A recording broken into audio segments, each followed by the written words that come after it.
So thanks for coming out for this very brief lecture. This is going to be one not on content, but on logistics. So essentially what I want to say here, it's very important. I even bought this new mic. Look at it. It's pretty cool. You can see it. And a head behind me because he's dead. He was killed in the Amazon. And he was killed in the Amazon with the indigenous battles with the headhunter. I got that photo. I took it, like I take all these photos in the Amazonic area of Ecuador at a museum. That's right, a museum. And when I went there, I know I shouldn't have eaten the street because I still have parasitos. Those are parasites. So I'm trying to get rid of those. You people are scared of the COVID. I almost died of dengue hemorrhagico, malaria, and now I've got parasites. I can't get rid of them. But what does that have to do with the point structure? Absolutely nothing. So the goal here is to explain to you and him, or maybe her, what the point structure is. Now, I always get questions, Professor, what the hell is this point structure? Well, I'm going to explain it to you. I have it in the syllabus. I talk about it, etc. Look at all of my classes. This is a general point structure thing. All my classes do points. Why? Because studies suggest that when you're fighting for every single solitary point, people care about the points. You fight for the points.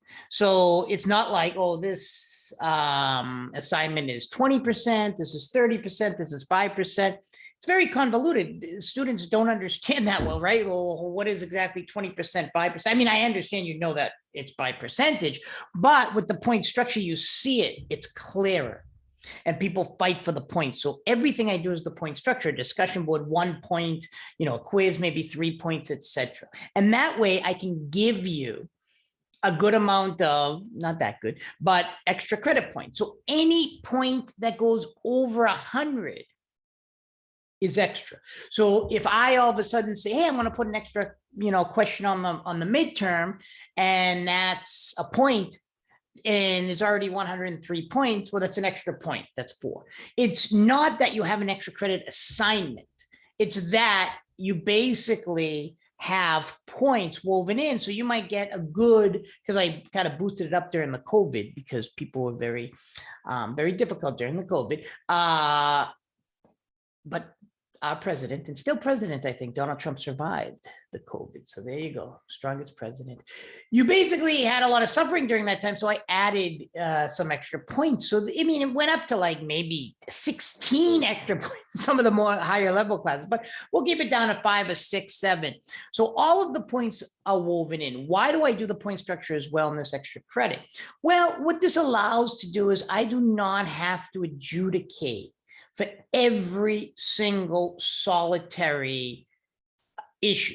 So, I know at the end of the semester, and I call AARP, that a lot of abuelas, babushkas, grandmas, grandparents are dying. So, I warn them. So if your babushka or abuela or grandmother, whatever language you belong to, is dying, and you missed a discussion board, well, the extra points cover it. Well, if you were out of town and something happened and you missed the quiz, the extra points cover it, because my quizzes will be 3 points. So you get more than 3 extra points. So it's 100% covered. That way, I'm not adjudicating everything. I don't know if you're telling the truth or not. I don't know, right? I've gotten people, oh, have some humanity. My dog is sick. Now, I love dogs, but I don't know how to verify if your dog's sick or dying or not. Why put me, the judge, the jury, and the executioner? I can't judge these things. And I'm not saying you're lying. I remember I was biking once to a final, and I woke up in an ambulance. Yep, I woke up in the ambulance. And I'm like, what the hell just happened? It's just, I got hit on my bike. They didn't have the final. So those things really do happen. So I'm not saying anyone's lying if they get in an accident or their babushka is sick or their dog or the cat is ill, or I don't know. I get excuse after excuse after excuses. The point is, this is a point system. The points, extra points will cover your issues, whatever issue it is. So that's one of the reasons why I do the point system. So if I put on an extra discussion board, that's better. It's an extra point. They're all woven in to the grade scale. which you'll see on the syllabus and I'll also send out. So in Canvas, the percentage or Blackboard or whatever you're using does not reflect those extra credit points. It's difficult for you to listen to their percentages. So just follow the point structure. There's only 2 points. You get one, and it is not monetized. My YouTube channel is not monetized. I am not making money off it, but now YouTube is putting commercials because they're a bunch of cheeky bastards. And I'm not getting any money for it. That one, to subscribe to the YouTube channel, is my insurance to know that you know that there's actually a YouTube channel and you're watching the videos. That's my insurance. You can unsubscribe after, I don't care. The thing is, I want you to subscribe like him. He actually is subscribed in order so I know. So that will be an extra point at the end added on. And also because no one was doing the evaluations when I first started teaching, I do give an extra point if we get over an 80% response rate on the evaluations. I cannot see them. They don't have to be good. They can be terrible. Like, man, I hate that professor. That's fine. But if you do it and we get an 80% response rate, even if they're bad or good, it doesn't matter, then we get an extra point. And I had to do that because they were so low. It was like 5%. People on the computer all the time, and you don't even do the evaluations. But then again, maybe I don't do evaluations. So the point here is if we get an 80% response rate, everyone gets an extra point, but that's a more collective point. So those are the only 2 added in at the end. All the other points are woven in to the grade scale, all the assignments, basically midterm, final paper, debates, etc., whatever you have in this class.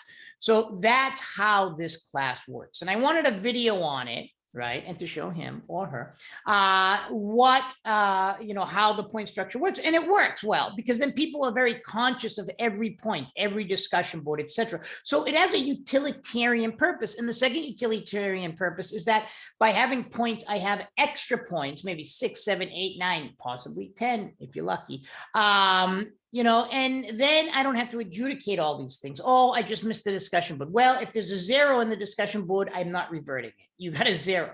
If you missed the quiz and I already put up the quiz, we already reviewed the quiz, or if it's an in-class session, if it's online, I'll post the quiz lecture, then you can't take the quiz. So that's it. It's like you have to keep up with the class, etc. And I know some of these classes, they move fast, but the evaluations by and large are very good. So I'm not too worried about it. But the thing is, just keep up with the class and you'll do fine. And the point structure will help you in case you do get a bump in the road. There'll be those points there to cover you because I know people are stressed, people have problems, people have children, people have just a broad spectrum of responsibilities and issues that crop up that we weren't expecting. And these extra points based on the point system will cover it.